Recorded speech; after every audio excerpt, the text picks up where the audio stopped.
নমস্কার বন্ধুরা, আমি মধুমিতা। আজকে একটা রান্না করে দেখাচ্ছি। রান্নাটা হলো গোলবাড়ির কষা মাংস। হ্যাঁ, তার জন্য কী কী মশলা নিতে হবে সেটা তোমাদের আগে দেখিয়ে দিই।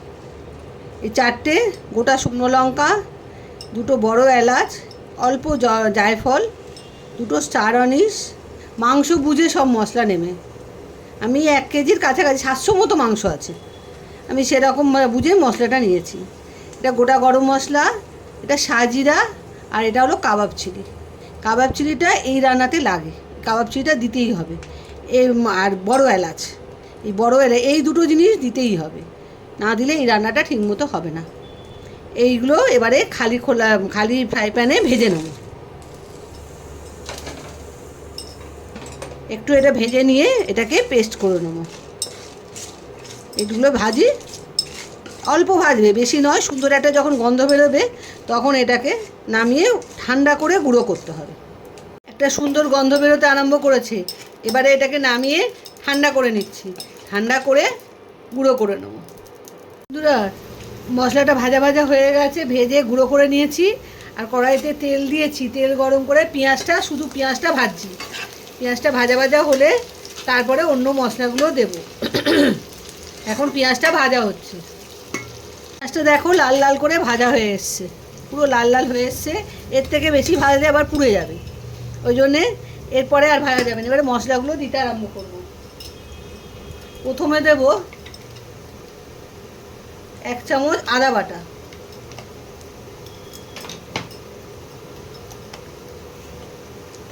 রসুন বাটাও 1 চামচ।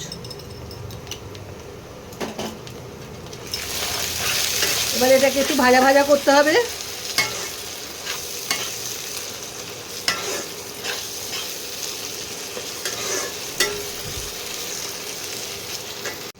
এর মধ্যে এবারে গুঁড়ো মশলাগুলো দিতে হবে। প্রথমে দিয়ে দিচ্ছি 1 চামচ ধনে গুঁড়ো,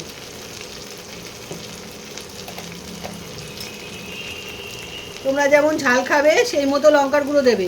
ওখানে কিন্তু 4টে লঙ্কা গোটা লঙ্কা দিয়েছি, এখানে আমি হাফ চামচেরও কম লঙ্কার গুঁড়ো দিলাম।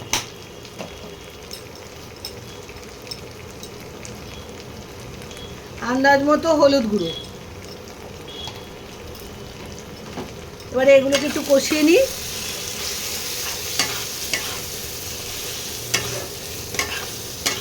তোমাদের একটা কথা বলা হয়নি, মাংসটাকে 100 গ্রাম টক দই দিয়ে, মাংসের আন্দাজ বুঝে, আমার 700-র উপর মাংস আছে তো, ওই জন্যে 100 গ্রাম টক দই দিয়ে 1 ঘন্টা মেখে রেখে দিয়েছি।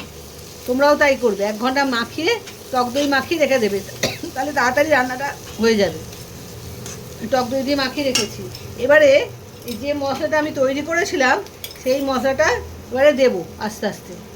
এখন 1 চামচের একটু বেশি দিলাম, আবার কিছুটা রেখে দিলাম, পরে আবার দেবো। মাংস যখন কষাবো দিয়ে তখন আবার দেবো, তাহলে খুব সুন্দর গন্ধ বেরোবে।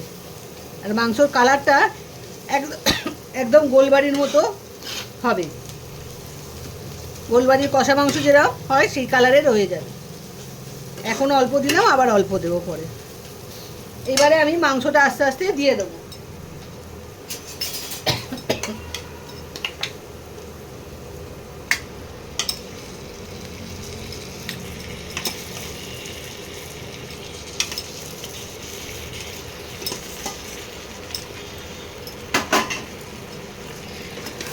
মাংসটা দিয়ে মশলার সঙ্গে মাংসটা কষাতে হবে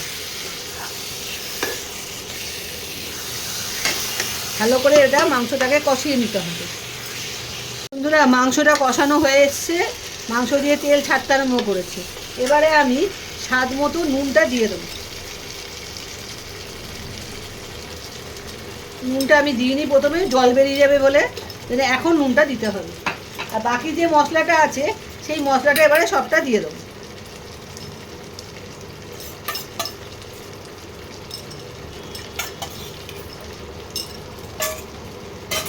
এবারে আরেকটু কষিয়ে নিয়ে তারপরে জল দিতে হবে। এটাকে আরেকটু মশলা দিয়ে কষালে পুরো দেখতে পাবে কি সুন্দর কালার এসে যাবে, গোলবাড়ির কষা মাংসের মতো।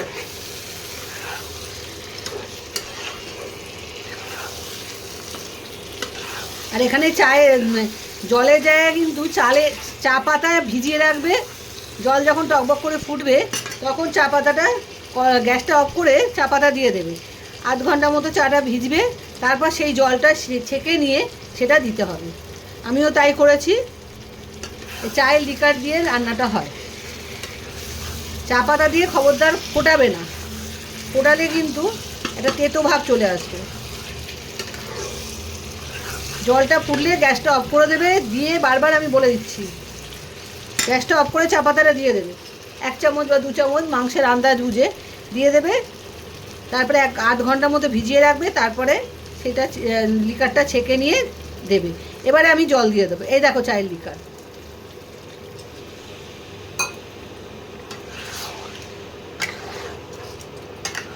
এবার এটাকে সেদ্ধ হতে দিতে হবে। এটা মিডিয়াম আঁচে রেখে, এতক্ষণ আমি হাইতে রেখে কষছিলাম, মাংসটা কষাচ্ছিলাম। এবারে মিডিয়ামে রাখতে হবে, রেখে মাংসটা সেদ্ধ হতে দিতে হবে। সিদ্ধ হলে দেখতে পাবে পুরো অরিজিনাল গোলবাড়ির কষা মাংসের মতো কালার চলে আসবে। এখন আমি ঢাকা দিচ্ছি আর টেম্পারেচারটা কমিয়ে দিচ্ছি। এটা হয়ে গেছে, মাংসের ঢাকা খুলে দিয়েছি। দেখো মাংস সেদ্ধ হয়ে গেছে, জলটা প্রায় শুকিয়ে গেছে। এইরকম একটু এরম হবে, সবাইকে দিতে হবে। তো এবারে নামিয়ে ফেলতে হবে, আর কিচ্ছু লাগবে না দিতে। মাংসটা সেদ্ধ অবধি ওয়েট করতে হয়। সব মশলা দেওয়া হয়ে গেছে, এবারে নামিয়ে ফেলবে। কষা মাংস একটু তেল উপরে উঠবে, তখন নামাতে হবে। ঝোল থাকলে হবে না। যে তেলটা উপরে উঠে এসছে, এইবারে কষা মাংস রেডি, গোলবাড়ির কষা মাংস। তোমরা পুরো ভিডিওটা দেখবে। আমি এবারে ঢেলে নিয়ে তোমাদের দেখাচ্ছি। বাটিতে ঢেলে নিয়েছি। এই দেখো রেডি গোলবাড়ির কষা মাংস। এবারে আমি মাংসটা তুলে তোমাদের দেখাই। মাংসর কালারটা ঠিক এরকম হবে।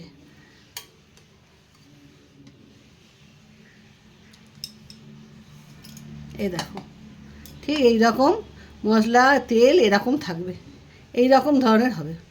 এই হলো গোলবাড়ির কষা মাংস। পুরো ভিডিওটা দেখবে, দেখে তোমরা এই রান্নাটা করে খেও। দুর্দান্ত খেতে হয়, নামকরা রান্না কিন্তু এটা। গোলবাড়ির কষা মাংস সবাই জানে, কিন্তু বাড়িতেও তো করে খেতে হবে। সব সময় গিয়ে খাওয়া সম্ভব হয় না, তাই বাড়িতে রান্না করে খেও তোমরা, আর বন্ধুদের মধ্যে শেয়ার করো। খুব সহজেই আমি তোমাদের শিখিয়ে দিয়েছি, এটা সবাই করতে পারবে। আজ তাহলে আসি, আবার একটা নতুন রান্না নিয়ে তোমাদের দেখাবো। সামনে 1 জানুয়ারি আসছে, রান্নাটা অতি অবশ্যই করে খেও। Bye bye.